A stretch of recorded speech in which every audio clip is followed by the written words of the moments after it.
Bas, nyikwa Ramogi wamor ne wang sai chenro mar duol mai kamo kelo ne weche manyien nanto nyinga Trevor Ombija jandengo panga jo nyakachi dendro Ombija taya nyakwar guok kocha pesa koro bange to brogo mbaka gi Dr. William Oduol. Dr. William Oduol en jalup governor ma Siaya. Gimomiyo nyocho konye mana nyocho rese gi senators 27 mukoni kikodhi dala 16 nuko no dhi dala. Ma endi banka MCAs ma Siaya to nosego kura ni mondo odhiche oko e office. Obro penje ka wuono nitendo banko serese kamano to gidhi tiyo nang'o e Siaya kocha.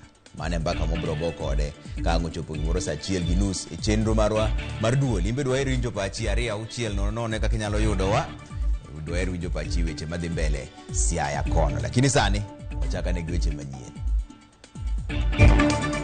They're going to fight everywhere and anywhere until the Finance Act is repealed. We will adopt a series of acts of civil disobedience to force this regime to recognize that we, the people, are supreme. Azimio la umoja koro lando ni dhi telo ne jo Kenya e ng'anyo ne usuru kod chenro mamoko kaka yor kwedo chike manyien mag omenda. Chakre kiny wadwa tero motion machielo mar mondo mi wa move watim the other investigations my token kitchen tiere some of the evidence manyo wayudo ka process ni koro sebedo advanced. MCAs ma Siaya oramo ni gibiro manyo neno mamoko mag thicho ko jalup governor Oduol kendo e kom bang' kanyo senator ese. Jadolo John Pesa oramo ni en okota din makoch kata odoko ni ji moko to nyocho resi aluora mar kanisa no ka ichich ni no din negi.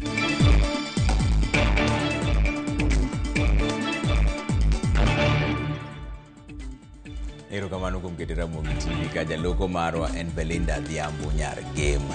Riwruok mar Azimio la Umoja koro chako chenro mar jiwo jo Kenya mondo kwed usuru masani dhi chak juogo jo piny bang' ka jatend piny Kenya men William Ruto nyopuodho chik mar omenda. Romo margi gi jo piny e alap ma Kamkunji bure Nairobi ka endi jotend Azimio noketo kenge mag keto jo piny ong'any ne chulo usuru. Keto piny ong'any ne chulo usuru kendo sundo jotend Kenya Kwanza mondo wuogo ketelo kata lok pachgi. Jafwambo marwa Eric Owenga miyowa ler. This regime does not deserve our obedience. We have no obligation to work for the success of a regime that has no interest in our success. We are the people. Sitasimama maovu ya kitawala, sitasimama maovu ya kitawala. Hello? There's no other option left. We must fight.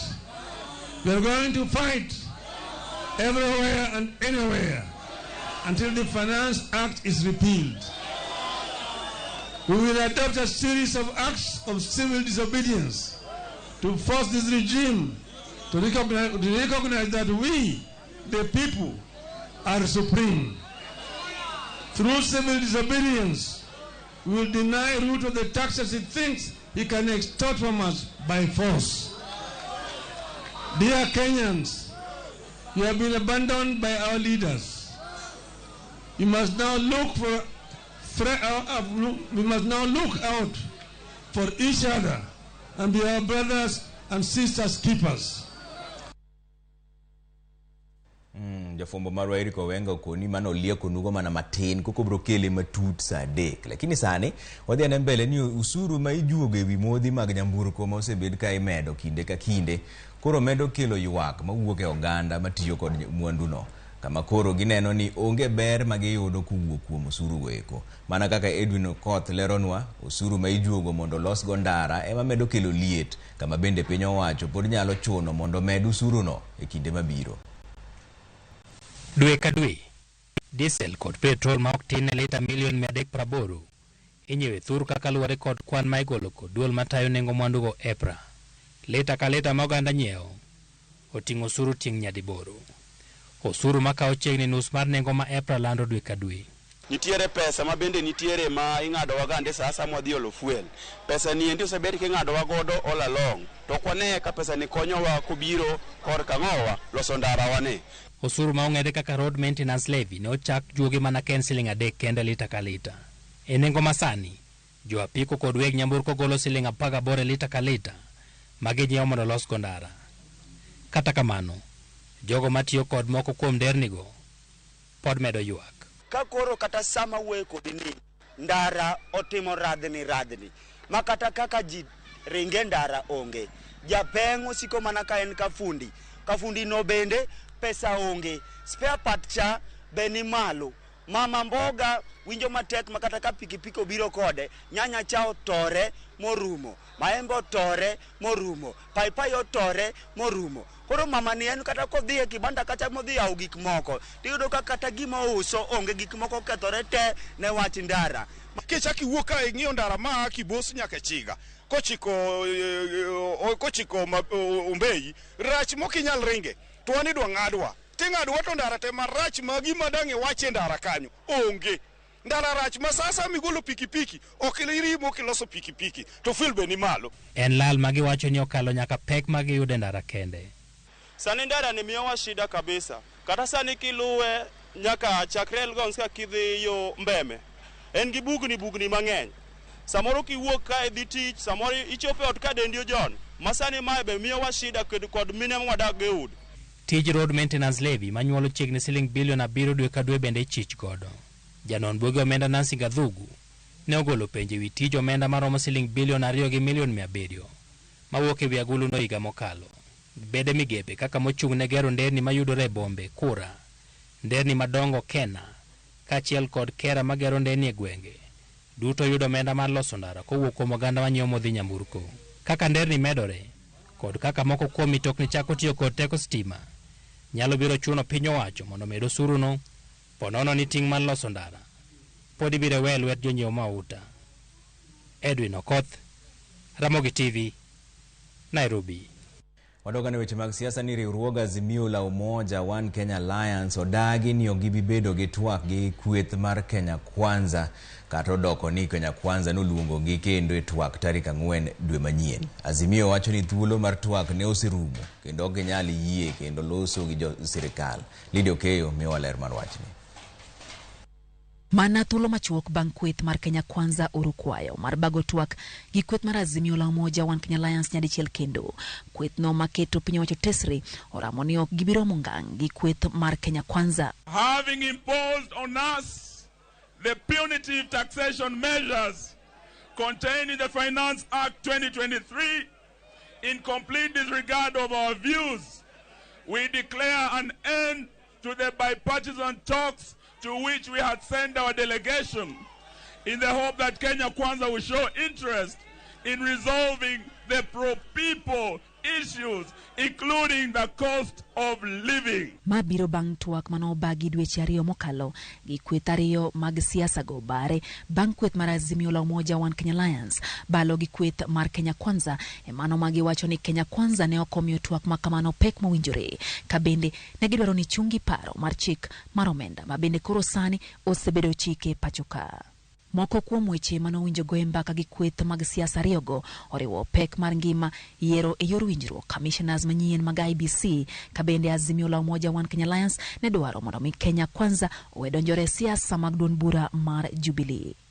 Yiero ma adundo makoro winjo bagi moko kuom tesende magoyo mbule pachoka chalo kagima koro kelo liet ne kweth mar Kenya Kwanza kakoro gi kwayo romo gi kweth mar Azimio la Umoja One Kenya Alliance mar loso e wiketo commissioners maga IEBC go e APC. The most important issue that we are actually calling for reconvening of the talks is as regards IEBC.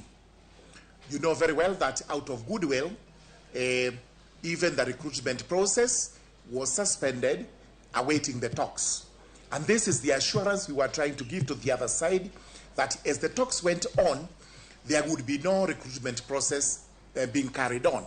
For the last 1 month, we have carried this through, but it is the high time we either agree to proceed to discuss IBC in the bipartisan talks, or we allow the law to take its own course and process. Jaod bura Mataraka George Murugara ma en jakom komiti matwak elo Kenya Kwanza wacho ni ondamo magikao mar wakazimie twak makamano okotenore kata matin. Girombe makweth mar Azimio la Umoja One Kenya Alliance sani ochako bage pachoka bang' jatend piny Kenya William Ruto keto koke chik makoro geto medo suru e thurka. We cannot say that they are calling for the consultations which they are doing at Kamukunji is knee-jerk.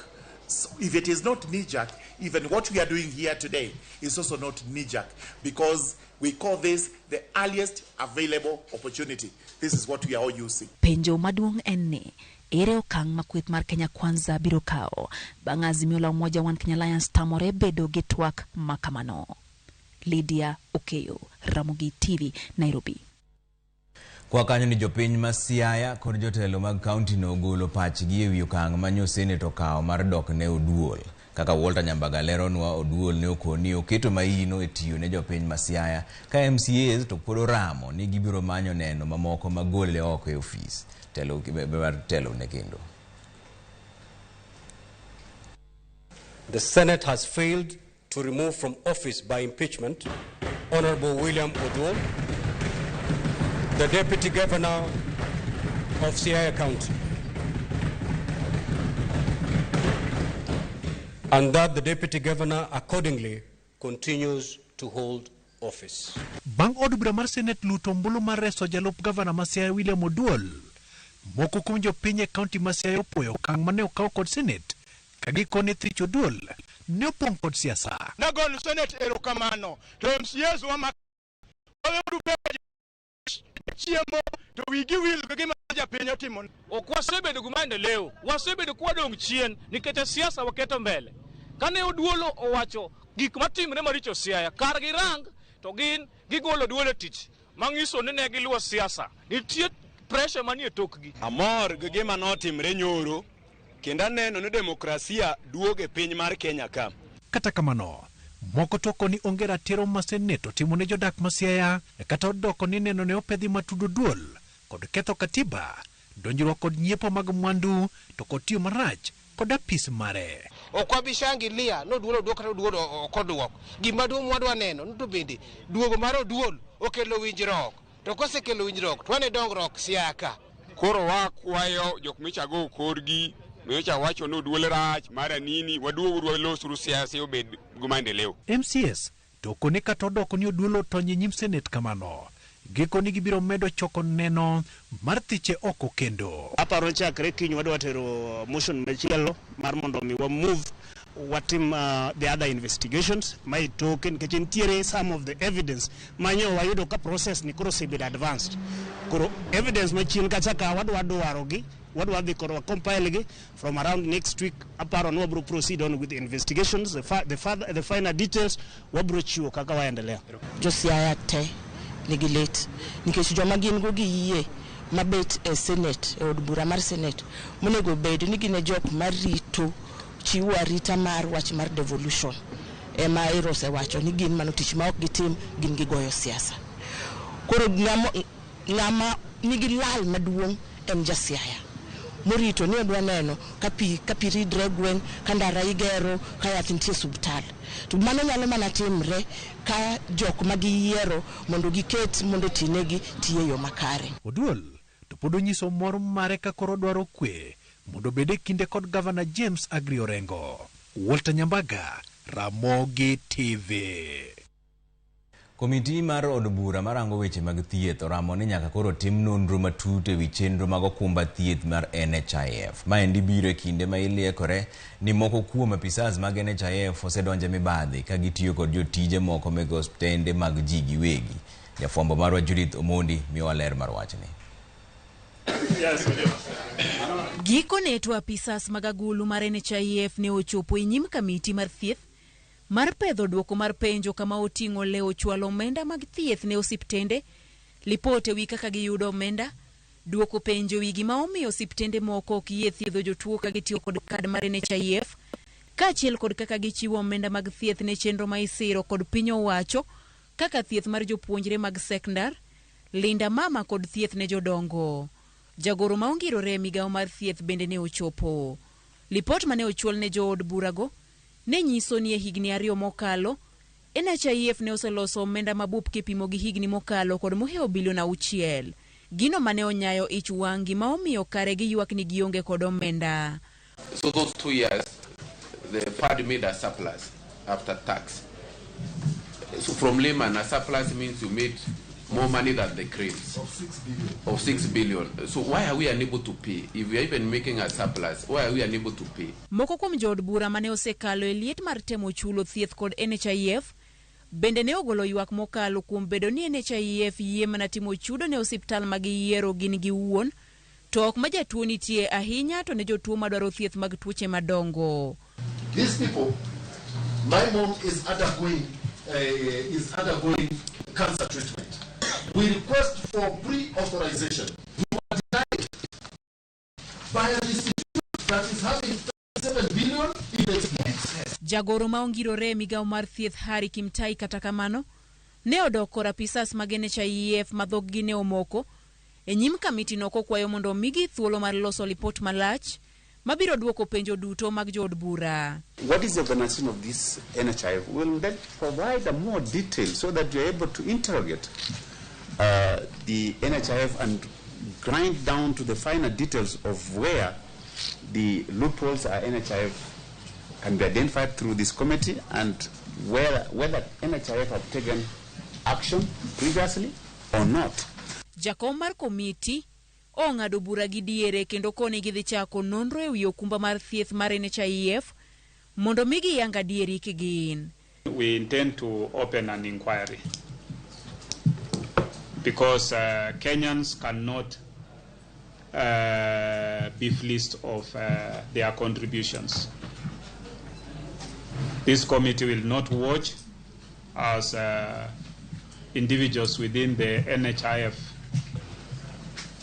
mismanage the public money.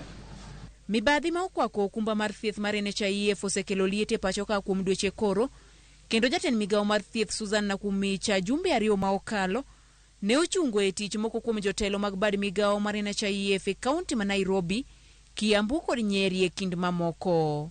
Bang' leo chopo e bura kinde bura pisas mag NHIF odiochieng' makawuono ne omolo e nyim kamiti marango weche thieth e od bura mamalo makmana ni lipode magichwalo okomoro chunjo od bura go ma odoko gi mondo migi los lipode mabiro nyiso kaka gisebedo ka girwako pesa kendo gichwalo ne osiptende mabe osendikore mar tiyo kod okumba mar NHIF e pachoka. Judith Omondi, Ramogi TV, Nairobi. Aya wadhi yo moro machuok nyikwa Ramogi oduogi weche manyien ma pod ng'eny kanyo to ka pod wuoro jumbe moko 2-3 weng'ien kanyalo somo 1-2-3 moko. Ramogi TV ler ahinya kendo wamor kodu ngima jo Kenya ema dhi dago sani moko ng'eyo en onge geno kuom sirikal masani kendo koro en mana gwonyruok gi muodo lak mano Paul Akuto Baba Igwe ko Akitere Hills erokamano ahinya. An Saoke Wycliffe Ramogi TV mora mokalo to mos na menwa Mama Wendi erokamano Saoke wa moso Mama Wendi. Ramogi TV Trevor Paul Onyango kan Ralingo Asembo apoyo Ramogi TV to wacho ni owe chun jopiny gi wach mar usuru ma ok nyalre piny tek. Ramogi TV an Martin Ochieng Lago kawuok Rweya Kisumu East. Aneno Ramogi makare kan gi mama na Nyalago erokamano ahinya mos na Nyalago kanyo. Na Irene kawuok Agudo Ramogi ler erokamano ahinya. Ramogi TV aneno maler ma Isaac Sala mar Kabondo Misambi. Wane chenro gi Bishop Joseph Nyaura, Peter Orimba kachiel gi Juma Sala. Erokamano ahinya uru kuom keto Ramogi TV ka wadhi yo moro machuok kwaduogo to pod wan weche manyien. Ora utigi 2-3-6 bang'e bob dogo mbaka gi jalup governor ma Siaya men Dr. William Oduor. Wabo injani to koro gidhi tiyo nang'o bang' ka koro Senate no serese ka MCA so pod oniano ni pod gibro mana gole ofis kendo. Ikudhi mabor.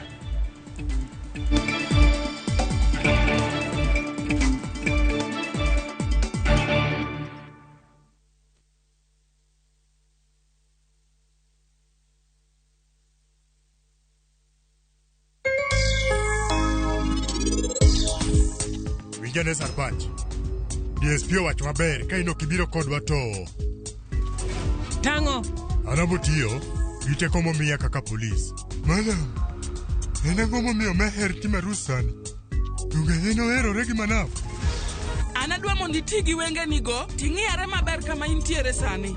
Intiere ka polis sani. To ma ok en gweng'u. Hello? Dial *334# to enjoy 1 GB at 50 Kenya shillings for 24 hours. Bundle exclusively available on Airtel Money. Okay, nimeshasetiwa hiyo 1 GB. Sana data yako kakuku tu.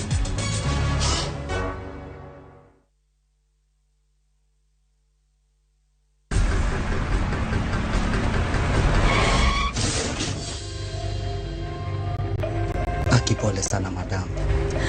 Usijali. Wacha wasiwasi. Jana ni nini mbaya? Unaangushaji customer bana. Kuendesha bike bana. Nimemwambia atulie. Atulie aje amumia. Niko na bima boda. Bima boda. Bima boda inaketa kila kitu. Aje sasa. Bills zote za hosi ziko catered for. Chukua simu yako. Una dial *487#, choose insurance. Alafu na select hapo bima boda, fuata hizi instructions zote. Once you pay unapata that party sticker yako instant. Kain gi okumba mar boda boda mari, kata kama sira ojuki, wan kodi, kik baji goyi bang' masira. Yudo okumba mar bima boda ne boda boda ni kawuono e nengo moyweyo mar shillings 500 kende. *487*4# mondo mi yud bima boda.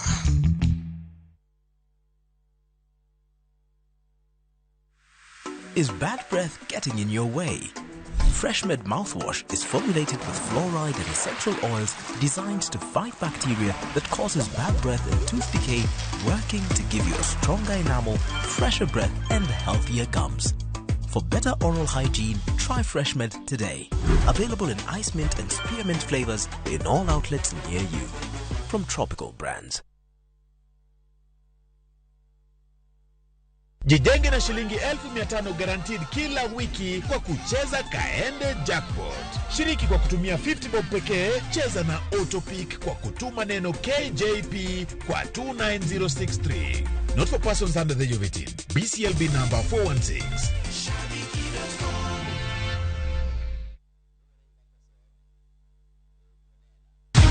Many have been lured into jobs abroad, only to end up in perpetual suffering. I met this girl by the roadside. I wish you saw how this girl is desperate. Nimepata mteja mpya for my bureau. Meet Eunice, a naive village girl who is given an opportunity to go and work abroad by Madam K. Nenda Middle East. Ati? When did you even do the application? But is this really a golden opportunity, or will she be one among too many to be lured into the human trafficking syndicate by Madam K and Joe? The parents are caught in the middle. Will they listen to John's side of the story even as he is caught trying to save his girlfriend? We have to leave this place. Enjoy this unfolding story of Madam K only on viewsasa.com.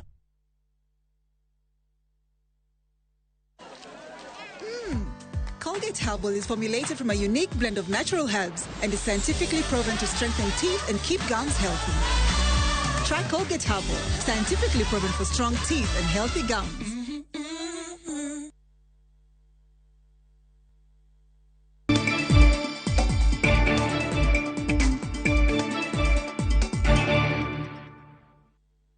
Erokamano kuom keto Ramogi TV kaeni wadhiane mbele gi weche manyien. Ni duol mar buch jotend migepe opuodho chuogo komiti mabiro nono gope ma piny owacho pok ochulo weg orak mane osetiyo ne sirikal. Komiti no koro omi ting' mar nono gope ewi tije mosetim kochakore higa mar 2005 nyaka 2022. George Bati miyo ler. E bura manobagi par jot mar jatend piny kendo chwoe kom kod jatend piny William Ruto, duol mar buch jotend migepe oyango gope mag weg orak mapok ochul ni en chiero mogore wang' piny owacho. Kochakore higa mar 2005 nyaka 2022, piny owacho mamalo ni kod gope mag weg orak maromo bilion 481, ka piny owacho mag counties to pok ochulo bilion 159.9 ne weg orak manotiyo e kind 2005 nyaka 2022. Kaluwore kod buch jotend migepe, komiti no dhi ting'o Attorney General, bad migawo mar apeyni, bad migawo mar apida, bad migawo mar dongruok bombe kod telo mochung' ne ng'iewo mwandu mag piny owacho. Jokanyo mamoko gin duol mochung' ne kedo kod mibadhi e pacho ka EACC, riwruok mar okinde LSK, kar tiegruok mar midusa kod jolony e weche mag kwan mag omenda e pacho ka. Mondo giyang adier ewi gopego, komitino biro nono kendo chwalo lipot ne jatend migawo mar omenda, kendo lipot margi ema ibiro ti godo kod piny owacho e chulo gope. Piny owacho okawo okang' ma kamano mar geng'o mibadhi manyalo bedo ni opondo e chudo mag tije ma osetieki. Komitino ma koro igeno ni biro chiwo lipot margi kapok higa achiel orumo, bende biro yango okenge makare ma ibiro tigo e chulo gope mag wego rak e kinde mabiro. Buch jotend migepe bende ong'ado mar yawo bede apisi mar Attorney General e kor gwenge mondo kony oganda mamanyo chenro mayudore e apisi mar Attorney General. Jotend migepe opuodho jiwo thieth ma nengone ogonyore kokalo e tiyo machiegni kod riwruok mar Bill and Belinda Gates mabiro konyo e jiwo weche mag thieth thurka.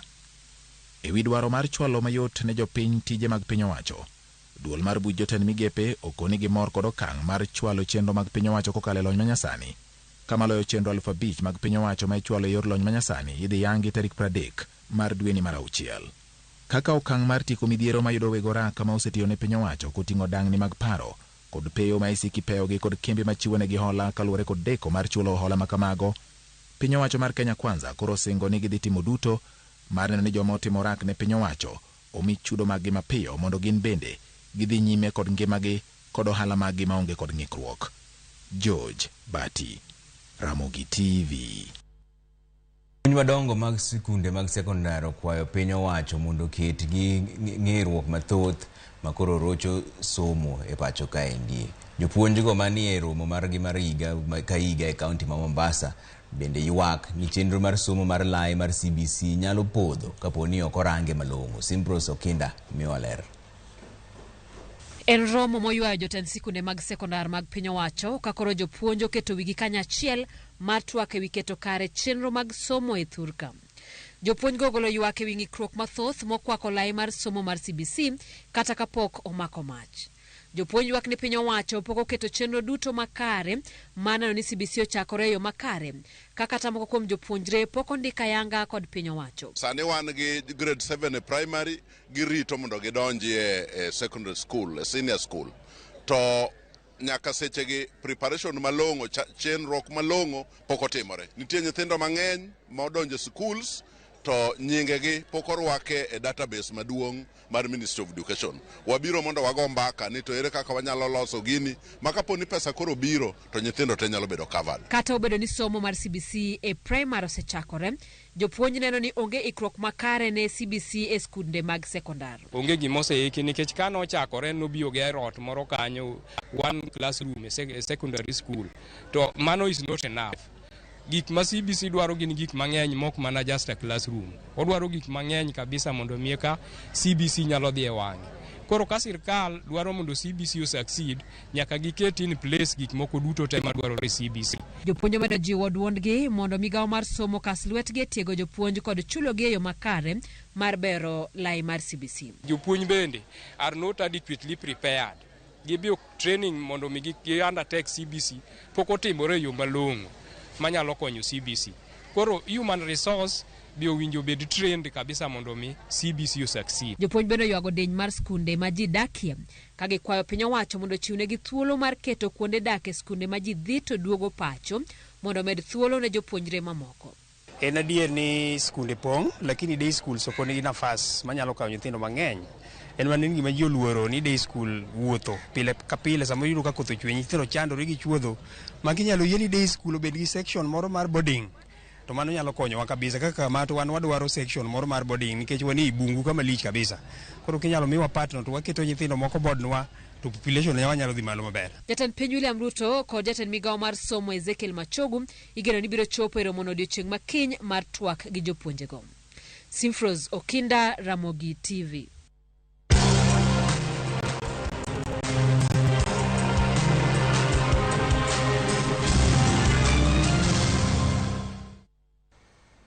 Tielo mar adek mar bero ne ringre mane oyudi e bungu ma Shakahola dhi mbele. Kawuono bero ne otim ne ringre 8 ka 7 kuomgi ne gin mag joma dongo to achiel en mar nyathi. Duoko mar nonro yango ni ji 2 nowito ngimagi kaluwore kod hinyruok e wigi, ka moko 3 to ne otho nikech kech. Ringre moko 3 to nokethore ahinya, gino manomono jobero yango kit tho mane oyudogi. Nyaka sani bero koro osetim ne ringre 338.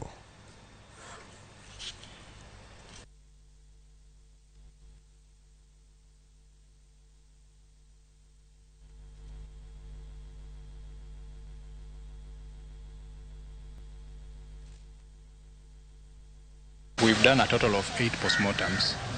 Of these 8 postmortems, adults were 7, while 1 was a child. As per gender, 3 of them were male, 5 of them were female. Then 2 of them were moderately decomposed, while 6 of them were severely decomposed. We managed to find that 2 of them had head injury, while 3 of them had starvation, and 3 we were unable to ascertain the cause of death. So having finished these autopsies, there's one who we have not done, the gentleman who died at the prison. Reason being that we are still waiting for the relatives who are on the way, so that now once they're here and they're able to identify their kin, we'll be able to do the postmortem. So with this, we are planning to go to the next phase of exhumation, so that we go find out whether there are any other graves remaining there, and continue with the whole process.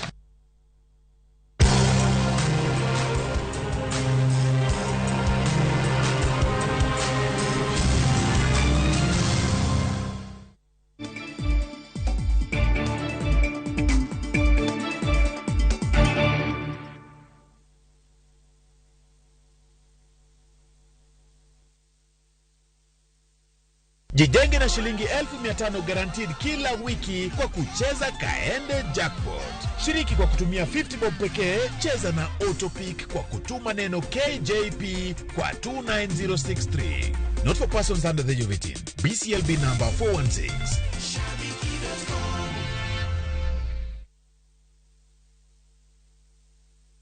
Veke Ibambe na View Travel. Masai Mara or Amboseli from 14K, Savo or Samburu from 24K, Mombasa, Diani or Malindi from 14K. Self-drive deals from 3K, Dubai and Zanzibar from 560 USD, Mauritius or Seychelles from 1000 USD. South Africa and Thailand from 1,080 USD, Malaysia, Singapore and Egypt from 1,200 USD, and Maldives and Santorini from 2,000 USD. Call 0703 254 254 for bookings.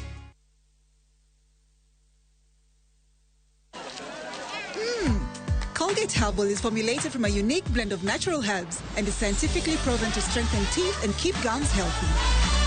Try Colgate Herbal, scientifically proven for strong teeth and healthy gums.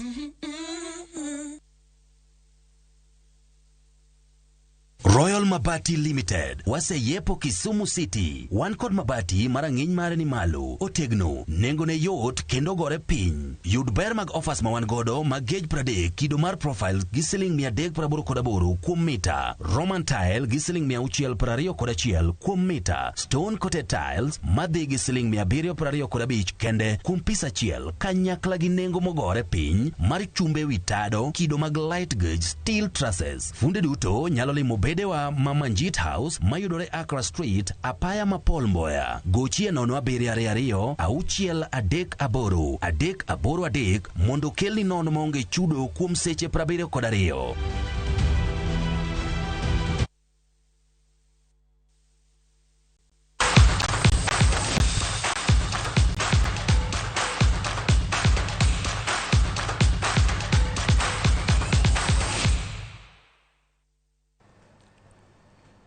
Madonja na weche mag tuke ni tuke mag rugby jotugo 7 kon gi koni tielo mar Dala Sevens ibiro bagi alap ma Jomo Kenyatta International Stadium e county ma Kisumu e kind tarik 1 gi tarik 2 dwe manyien.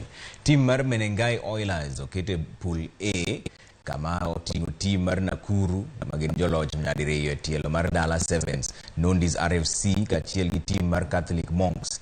Pool mar B otingo joloch nyadidek men KCB RFC, Kenya Harlequins ma bende gin joloch nyadiriyo, Masinde Muliro kachiel gi Mombasa RFC. Strathmore Leos mosebedo joloch nyadichiel e tielo mar Dala Sevens biro rakore gi tim mar Kabras Sugar, Daystar Falcons kachiel gi jobag tukego Kisumu RFC e pool mar C. Mermano pool mar D otingo joloch nyadidek men Homeboys RFC, Mwamba RFC, Western Bulls kachiel gi team mar Makueni RFC.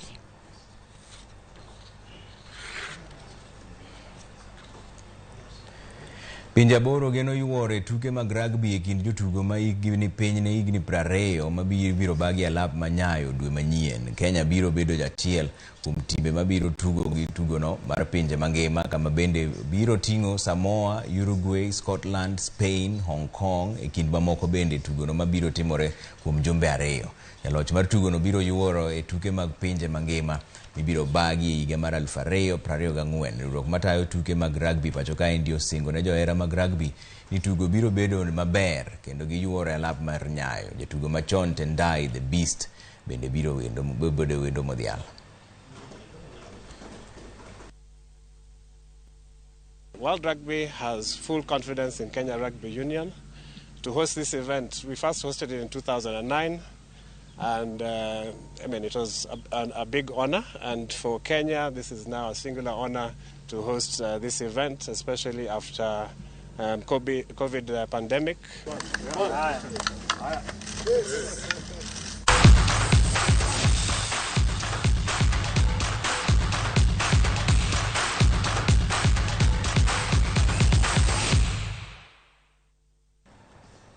Haya, mano luru chinro mar weche manyien kwa katwa donje kidieny mar 2 mar duol. Belinda Dhiambo koro eno leure gi kala kini anto poda dhi mbele obro biro mana saa 3. Dr. William Oduol men jalup gavana ma Siaya osechopo e studio ka wabro go kode mbaka ni koro banka ni senator se yalo bura mare morese ti to koro watiyo gidhi tiyo nang'o Siaya chakre ka wuon mane mbaka mobro go kode koro kikibi mabura ahinya osedonjo go studio ka madaka matini bro do ka chaka loko kar beat to wan mana kapodi kamano kikibi mabura ahinya.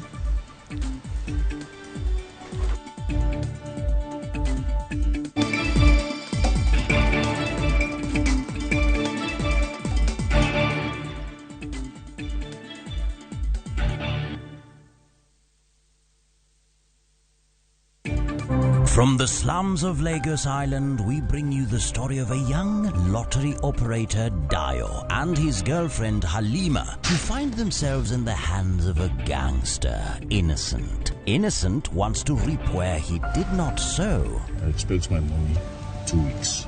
Dio has to find a way to escape from the deadly wrath of Innocent and at the same time save his relationship with Halima. You dey use your brain. You hear what they talk. You use your brain at all. That's why you talk. It makes sense. What's that for you? What's that for you? Watch this action-packed Nollywood movie Out of Luck only on viewsasa.com or dial *487*3#.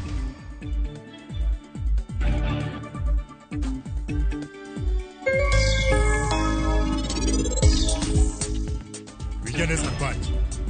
DSP watu maber kaino kibiro kod wato. Tango. Anabotiyo ite komo miya kaka police.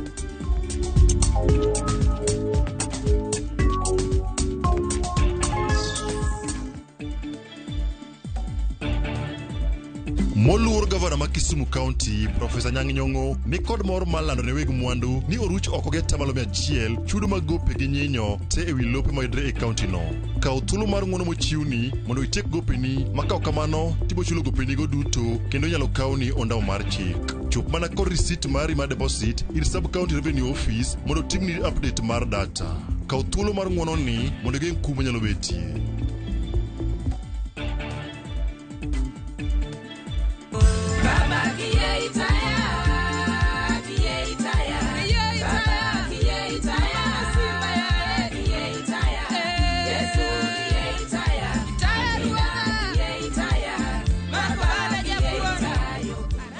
Nyinga Christine Otingi, ane mawero wer mar Baba Kiye Itaya.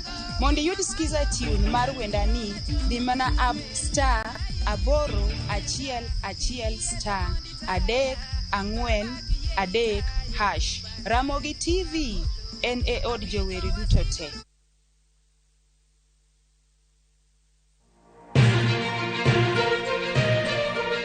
Weche manyien mamulo dhod chunyi maiye gin mago machiegni kodi. Weche thieth, anyuola, ohala to kata rita. Ka utuch to wan kode. Kotimore skunde e gweng'u ne wedeni kata osiepe magi duto wan go. Wan kae mar neno ni ng'eyo gima biro kendo bedo gi ikruok motegno. Onegi ng'e gima timore e seche motimore mapiyo piyo to mae e kama iyude wechego. Nikech Kenya en marwa waduto, to Ramogi TV en odwa. To kendo wantie iye kanyakla achiel kaka onagi. Ma en rupiny kod mbaka oromo. E Ramogi TV. Sud machiegni mondo wago mbaka.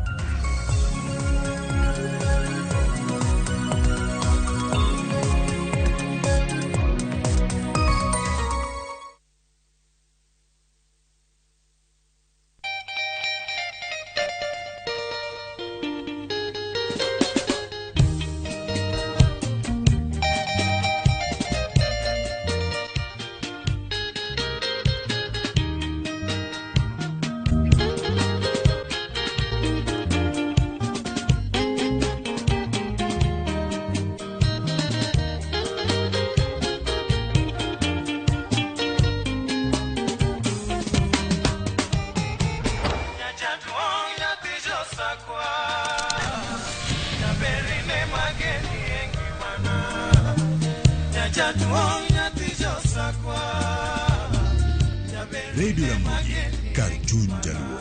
Radio Ramogi.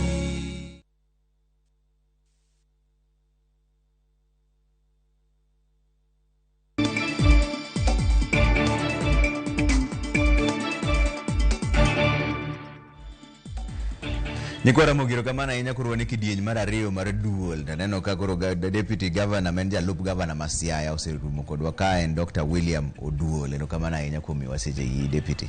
Koro wachaka ne gima notimore nyocha. Senate ne ong'ado ni bura.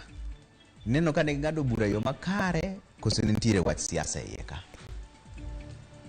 Kwanza Trevor kapo kaduoko wach dedo adwan mondo kaw thuolo makende mondo ago ni Nyasaye erokamano.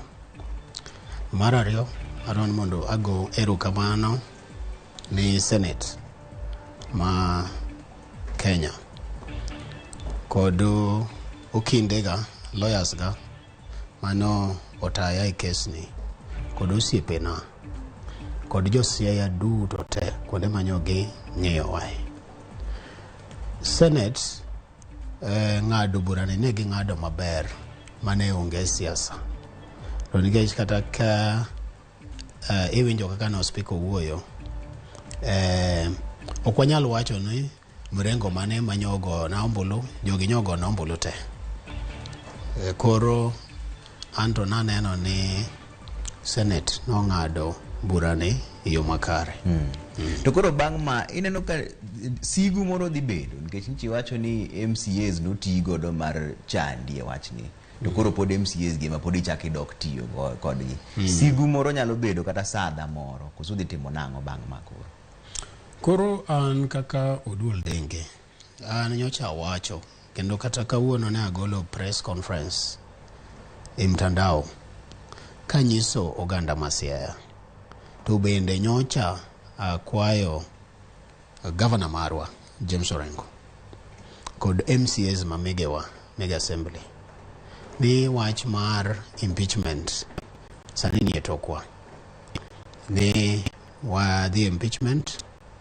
Senate nyose yango ni weche mane Assembly Masiaya okelo i wach mara ma impeachment ka makane onge omiyo nyogi wito gi oko te.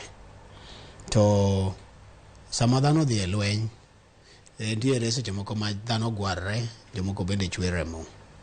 To ka usetieko lweny to bende umosre amosa to udhi mbele.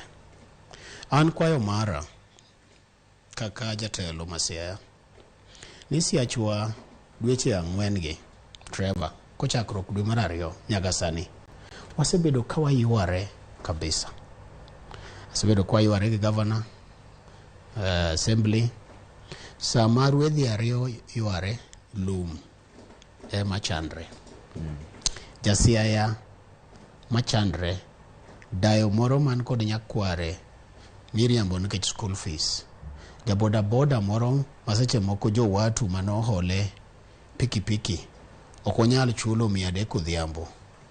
Mama moro maseche moko usa lot kata omena e chiro Siaya kata bedo ne moro luthehe e mano Katieno East Ugenya. Seche moko kata mana juoge miyo seche moko okonyal timo ohala maber. An kwayo mara en ni wan kaka jotelo wapogre paro kikwa makre akor kaka wacho pile, to ka waweyo mano to sama Senate oseng'ado ni weche moko manyocha wachre kande onge, wamosre e lwedo mondo wadhi watin jasiaya. Kik wabed ni wago korwa sana, to nikech ka wago korwa to koro wakia gimomiyo noyierwa mondo wadhi wabed jotelo siaya.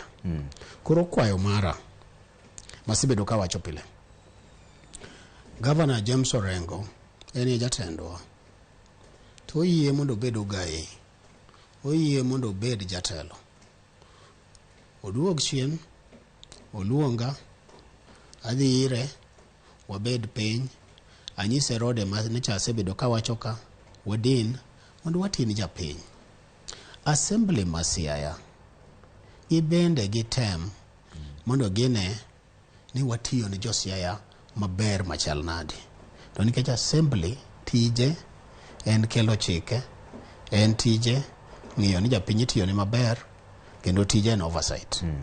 Kura kwaya ni assembly marwa ma Siaya ong'i tijgi, gibe gidonje siasa mar James Orengo kod William Oduol. To an Oduol denge anago bada piny. Siasa ok wanyal bedo nwagoyo pile, Trevor. Dweche 4 ka ok watin jasiaya, onge pi, osuptande onge yien, nyithindo bursaries ontiere makwa ochiwo, yore bende richo. Wan manifesto marwa mane wachiko josiaya iluongo ni manifesto man kod gik moko 9. Yes, pi, agriculture, school fees, mine kod rowere weche mege pesa modiedo kar kende wakonyo gigo. Mago e gik monego bed ni sani wang'iyo.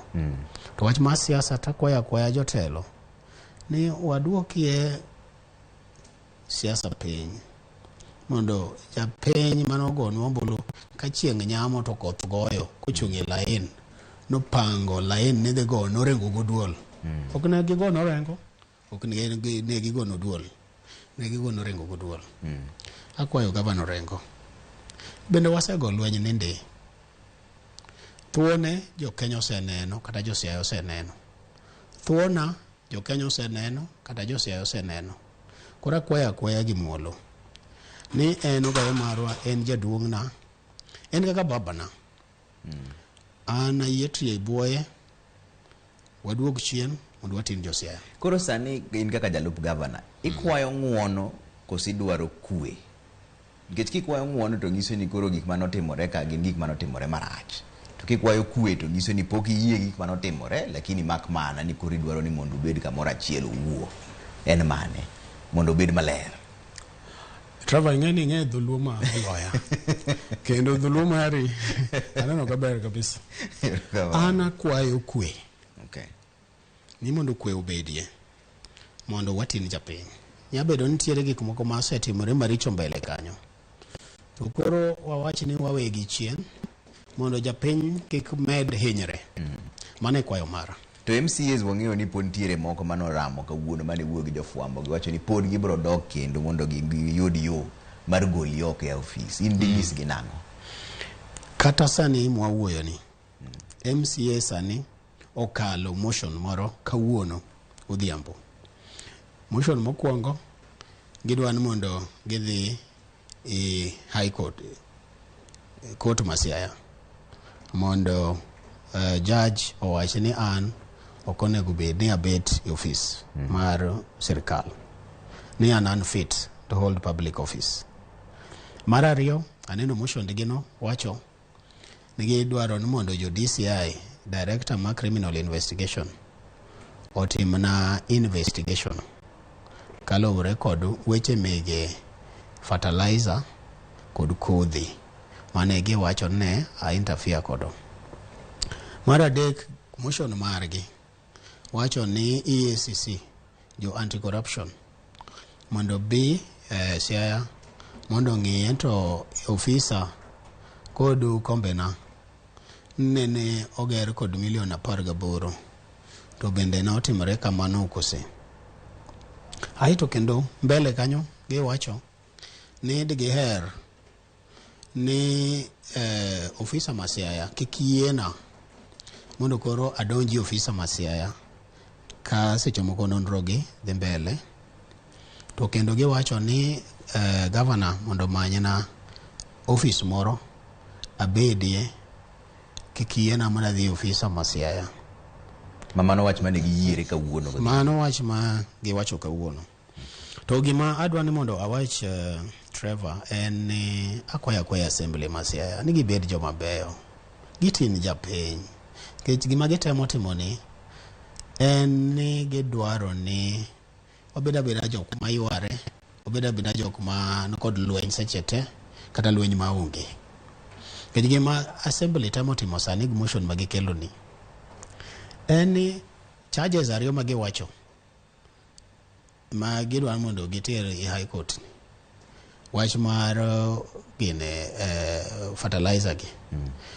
Mani charges manyo ter i Senate nyoro.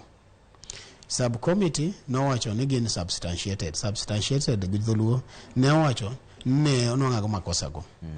To kanyo ter i Senate bogo ombulu. To Senate no wacho ni ok noyuda kod makosa kata chiel. Koro okinyal subcommittee moro ma Senate cha en subcommittee ma Senate magi ma plenary owacho manyo wachi galamoro mar Senate moting'o ji senators 47. Subcommittee ma ji 11 ok nyal kalo. Koro matiende ni jo county assembly Masiaya MCAs ma jopiny oyiero ok dwa tiyo ni japiny. Gidwa ni mondo wayware nikech ing'e ni sama wayware ni to jomoko bende winjo maber. Sama kwe nitiere kinda kod James Orengo to ing'e ni chiemo bende oduogo piny. To sama nitie ywarok to koro jomoko nwang'o kaka 1010 kata 20 nyaka wugi ofuko miyogi mondo gidhi go kod oduol denge iliete kuonde ma giwuothe. Ana kwaya ni Siaya wasebedo chien sana. MCAs megewa luori uru jopiny manoyiero ok unyal bedo nugo koru nudhi assembly nikech koro noyieru nun kod position no unyalo kelo motion kata motion maonge. To adwaro bende ni mondo akwerge ni piny kod kuyo sana Siaya County giwe tugo i wach mar ofisa nikech mokwongo gin ok ginyal decide, ok ginyal amua, ok ginyal ng'ado ni office mane mabetie, office mane makabedie. Mano gen tij assembly. Tij assembly onego bed ni ging'iyo ni wan watiyo gi pesa maber machal nade. Omiyo wach mar office kama gidhiye no gidhi kelo tulo Siaya ma onge tiende. To nikech japiny osin kata mana ka japiny oseneno kaka jogi osechandre koda Trevor okelna charges ma onge manyo senator wito oko. Senator wacho ni to kijana ma osebedo mana ka en ye monyiso mibadhi mancha timre. To koro kendo olokne ni kuomoro manyiso wacho gacha ni koro kendo en molokne ni koro en midwa ni mondo gure. Ma senator wacho ni gigo onge. Ana kwaya tusahau yaliyopita tugange yajayo. Tiende ni wawe mokalo mondo wang'i mbele mondo watin josiaya. To jopiny dwa ng'eyo daktari. Ibede kom mar $1 million. Apenji Trevor. Mano penjo maber by the way kabisa. In kom mibeti sani donge ibeti sani kom mong'iew kod Royal Media. Ing'e bech kom ni? Ok inya ng'eyo. Ano duol denge. Akia bech kom mabetie. An bech kom ano na ng'eyo mana week mokalo koluonga i assembly Masiaya. In fact not tich ariyo, no luonga tich ariyo to wuok tich. Ja counting officer miluongo ni Abayo nobiro i office mar deputy governor kadwa ni mondo ng'eni ang'o mane nokel i office wa. Koro yaka aneno ka en kod karatas mo tapenya nyisa karatas no. To kang'iyo taneno no kom en 1 million achiel kod 1.1 million achiel kod nukta achiel. Tapenyo 1.1 million achiel kod nukta achiel kom ni ding'eyo pesa no. adwa ni josiayo winja maler kabisa. An asekedo gi mibadhi kendo an josiaya kata aneno lweny moro ma assembly temo no mondo la oyaw kodani tang'e kama gidhiye bende ng'e ng'ama onyuongo yagoggi. Nitiere ng'ama okelo motion ni iluongo no Basa wuod Ukwala, MCA ma Ukwala ward. Ok en mokelo motion no, nitie ng'ama onyuongo yagoge mok miye gino ni mondo oter. Tadwa ni mondo awach kama indi mibadhi makedogo kendo mibadhi mana ka ginega yaka abro weyo maka kedogo pes jasiaya kaka an dana manopidha baba na mbene joringi an ang'eyo tabu emomiyo dakayie ni pes jasiaya ni bwaso ichonga ng'at ma bwaso duma emomiyo thura mibadhi masiaya to nyaka kedgo. Akwayo EACC kan nitiere mawinjo dholuo jo anti corruption nya wachi senate kada jo DCI ja director ma criminal investigation bende nya wacho i senate ni mondo GBCI gi mag jok mane okelo koma $1.1 e ofisa no kanitiere kama ne oduol denge nitie jo senate ni osewacho na an onge wachno kata matin. Wach ma procurement aonge, kama saini ya gimoro onge, barua mandiko onge, ng'ama chuno ni mondo kel na koma $1.1 onge. Ini bende kata mana Trevor king'iyo komcha dibed $1.1 donge mandi mayo japiny to maye mibadhi masebedo ka wacho ni nitie siaya to nyamoko tamre. Omiyo jogo nyaka mak jo procurement nyaka wachnwa nikech ne gitumo evaluation. Nitiere committee moro mane obet piny ka gitumo evaluation. Nitiere opening committee, nitiere evaluation committee. Ging'iyo bids. Ng'ama nene piny, bid manene piny ema gimiyo tenda. An kata invoice karatasego itero mani finance okokelna. Kama William Oduol sainie nuko mar $1.1 nokiti office onge thura.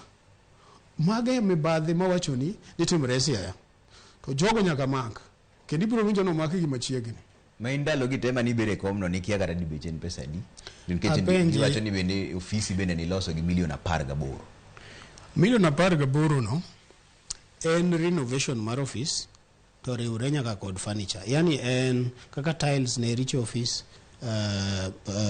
ne tado ne kelo koth ne leak kod gik moko matindo tindo to ok ne office kende, en office ma deputy governor to ne en nyaka boardroom to ne en nyaka office meg assistants mane otim mago duto to renovate office onge rach ke office no gen office William Oduol.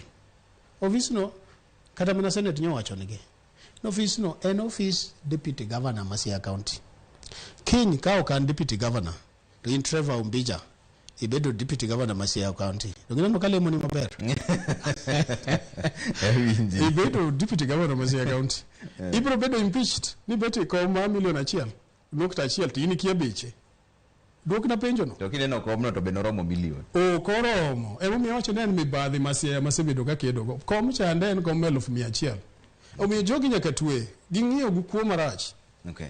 To joma wacho ni mondo mikoro dwane gwe town nikech koro weche gi dhi matek. In kaka ng'ama ohero weche mag ratiro iyudo kaka MCAs ochako kelo motion machielo ni gidwa goli oko. Don koro romo mondo igwe town ikoni gini korach kama to kara wenu go nikech ok oti maber abro kedo gi ratiro kanoko. Ing'eyo ano kabegwe town to okabegwe town to nikech ana keto ni Josiaya singo nadwaro ni mondo arit pesgi.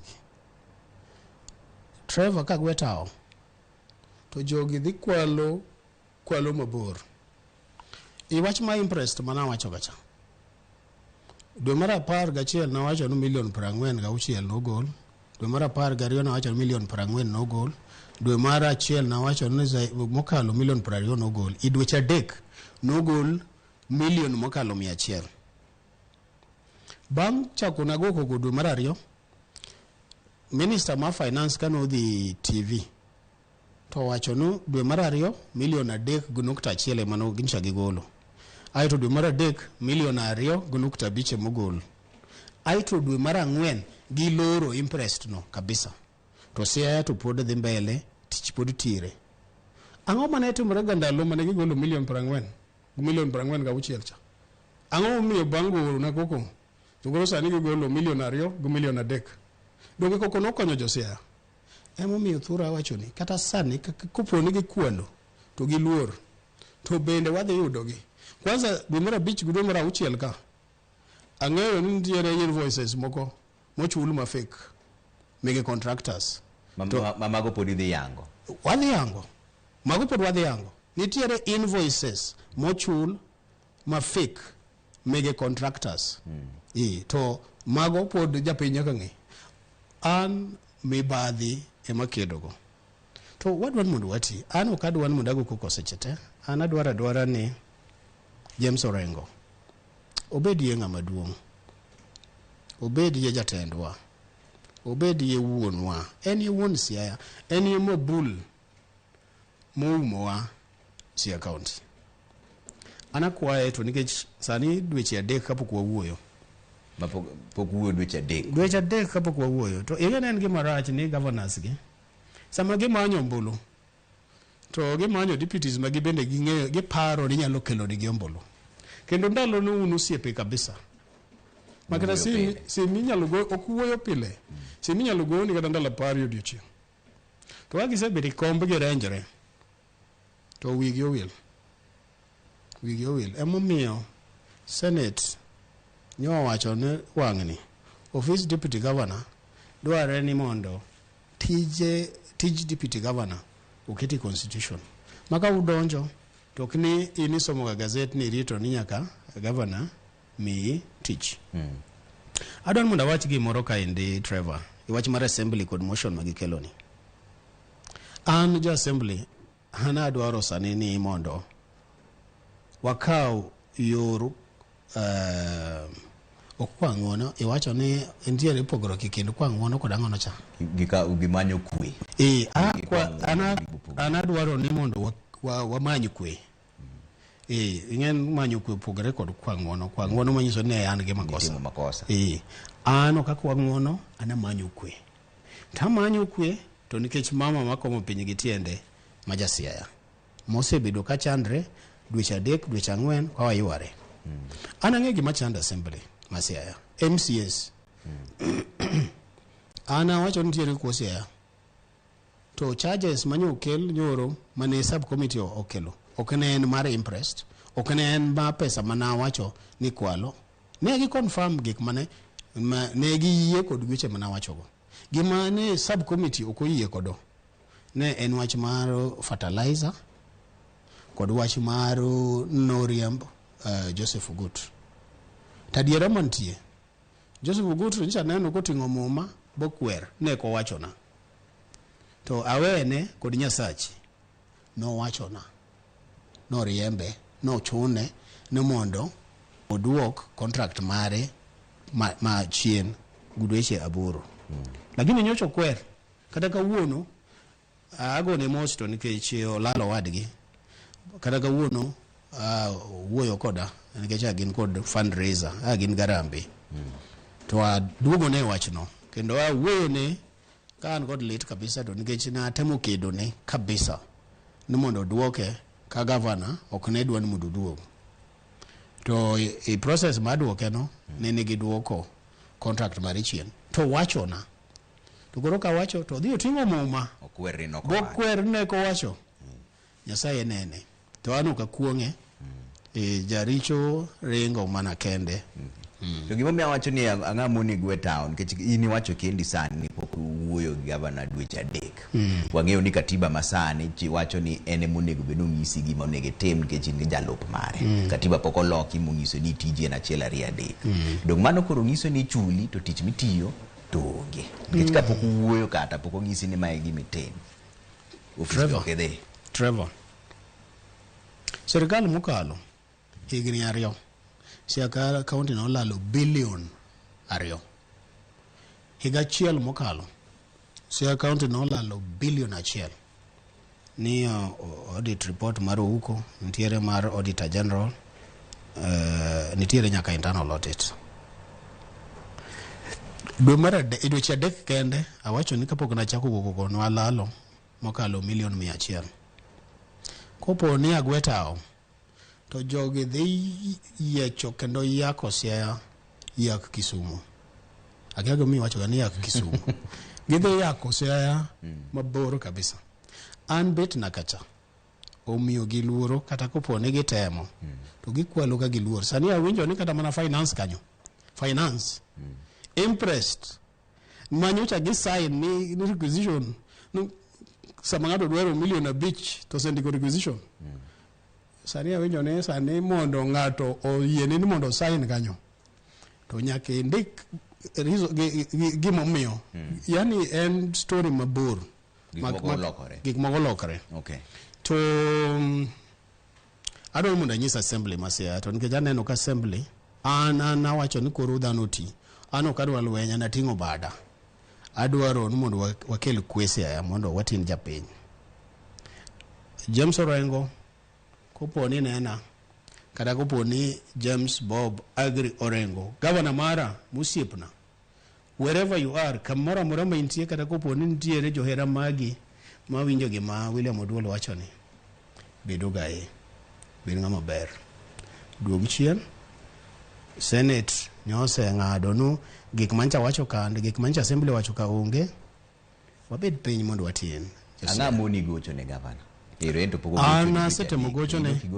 Nasetemo gocho ne Dirio Didek to komako Simba. Nasetemo. But nitie gima temo mondo awach ka.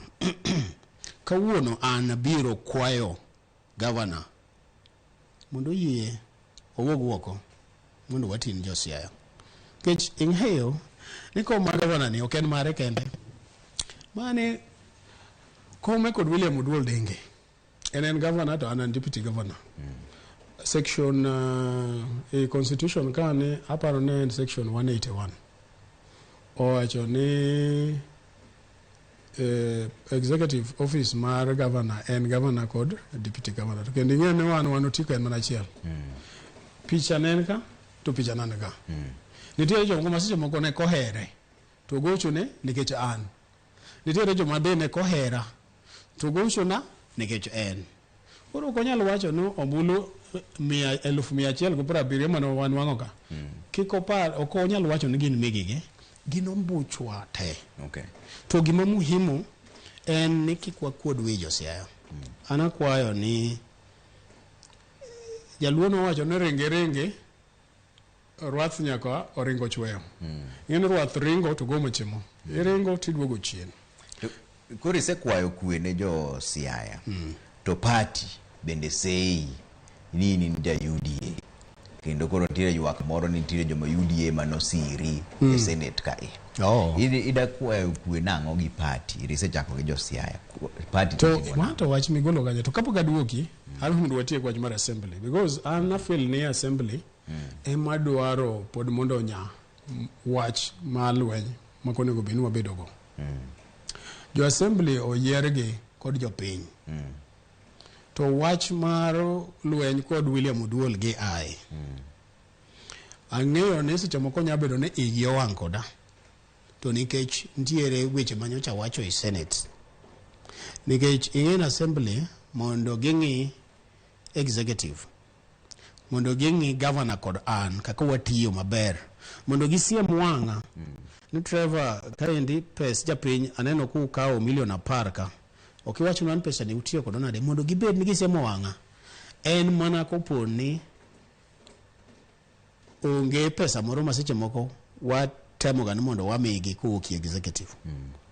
To an nanyiso Senate na assembly ma Siaya ok nyal rito pes japiny. Gimomiyo ginyal rito pes japiny to nikech assembly ma Siaya dwe mar 11 wachulo gi pesa, dwe mar 12 wachulo gi pesa, dwe mar 1 wachulo gi pesa, dwe ka dwe wachulo assembly pesa mang'eny kabisa e executive. Seche moko giwondre giluongo ni joint meeting. Ni gidhi Mombasa ni joint meeting. An joint meeting no ang'eyo wach ne nikech moro to na atenda. Kiana paro na atenda 2 kata 1. to joint meeting mwatend ga assembly no tin wango seche moko no wan kadhi mana dichiel kata diriyo to assembly ichul allowances ma 10 days tiene ne executive bribe cha ina ngono gudulu chalo mibadhi miyo mano ker mibadhi bwana wachitulu male graft and mibadhi yeah but your assembly hongo miyo gi pesa makone go beni miyo gi ngeja assembly nige budget marge ma kopone gidwaro dhi committees kada gidwaro dhi Mombasa to gidhi kod budget marge oginyal bedo nuan kaka executive nuan kendo ne mwachulo niga pesa magidhi kodo e trips migigi to wachni na wachi senate nitiere supplementary budget 1 manene watimo ma assembly no holo wa pesa million 380 ti million 380 no negi golo gi miluongo ni development to development no nuno go benwa ben watimo kodo migewa development migewa ai to abroad wako nigi to pesa no million 60 money assembly goli development cha one executive watero i recurrent kendi finance to mani pesa mwasebido ka watiyo kodo ni watimo joint meetings to en mibadhi koro mano ni mana wacho ni mumiyo ineno ka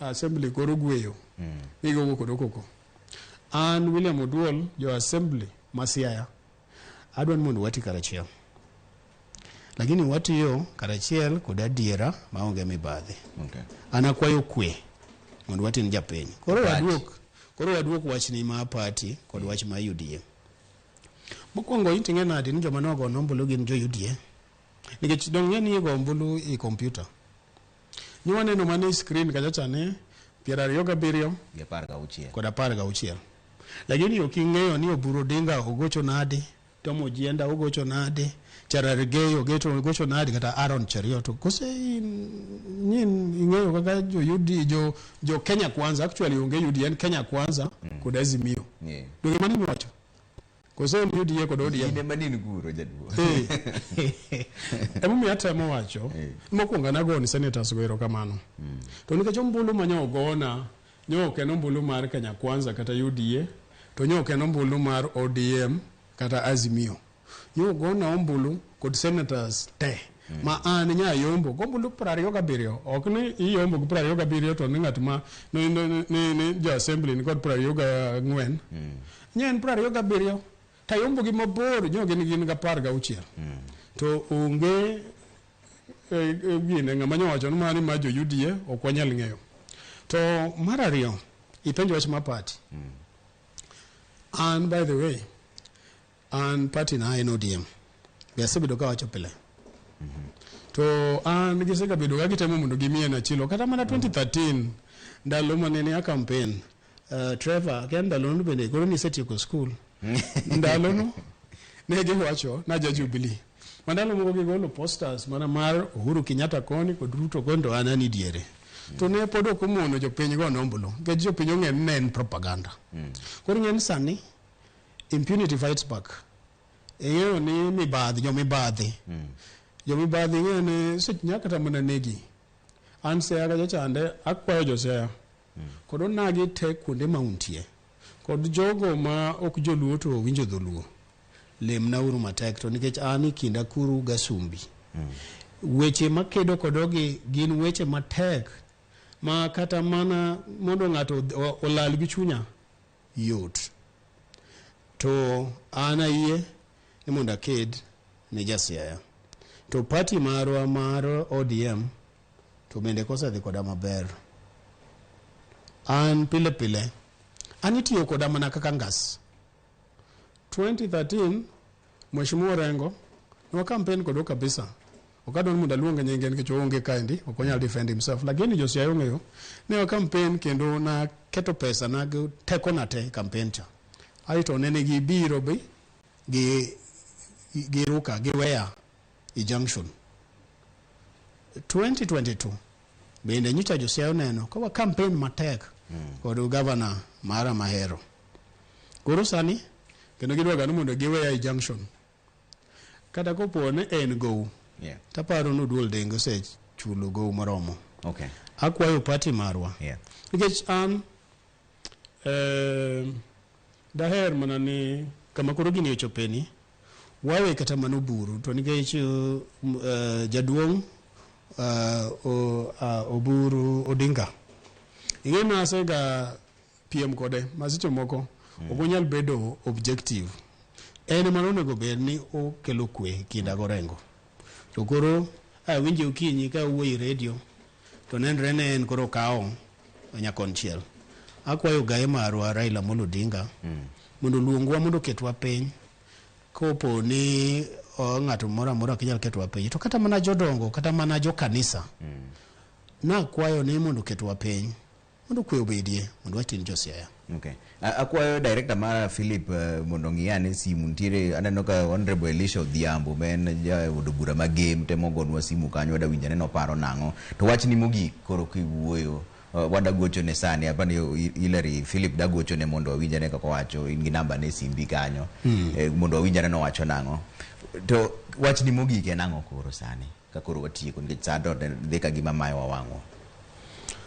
Wach na mogik ne josiaya an Oduol Denge an musumba maru kendo singonu ni kaka ne wawacho ni wadhi tiyonu an pod an gi geno ni James Orengo buru salimu amri buru yiego bade piny kaluwore kod kes mano seneto ng'ado nikech Orengo be jasheria kaka en jasheria ang'eno biro go bade piny ang'eno biro luonga ang'eno wabiro bet piny mondo wata Siaya iyo makare to akwayo onagi masiaya niki neno MCA mari ka mora mora to kwaye ni tij MCS en tij oversight ng'iyo kunwa tiyo ni jopiny maber marom nade oginyal bedo ni gin kochopo chieng' ngeso to gikowo governor iliete ma governor dhiye to giyanyo William Oduol Denge deputy governor nikech awacho wach mar mibadhi akwayogi ni mondo gikel kwe Siaya to joma noyierogi MCS mari mar gweng'i gin jok maketho Siaya kineno gi kamoro kopo ni inyalo wuoyo kodgi to wuor kodgi ni mondo giduok temperature mar siasa ma Siaya piny matin mondo watin jopiny wadong' gi higni 4 higa achiel waselalo koro mana ikwayona kaka William Oduol Denge eruru kamano. Erokamano ahinya jaduong' Dr. William Oduol ben jalup governor ma Siaya wacho ni dwaro mana kwe to wabro neno kaka weche bro dhi duol ka endi en kama wamiyo jotelo te thuolo mar biro mondo be gigo mbaka waseluongo nyaka governor Dr. James Orengo governor ma Siaya komwa ni nono yebi mondo wago mbaka e duol ka wasewuoyo gi ofisi wacho ni pod manyo thuolo iyudo thuolo to wan wantiere ka samora mora min thuolo bende bigo mbaka mondo ibo winjene paro mari minayo Siaya ni en nang'o mae kamogo e mbaka kaka joka ng'ato kata bedo ni gwandruok nitie kendo pedo waerorera kaka joka ng'ato kamano mane kama weche chenro mar duol an nyinga Trevor Ombija jandeng'o panga jonyakach dendo Ombija taya nyakwar guoko cha pesa wanere bang'e.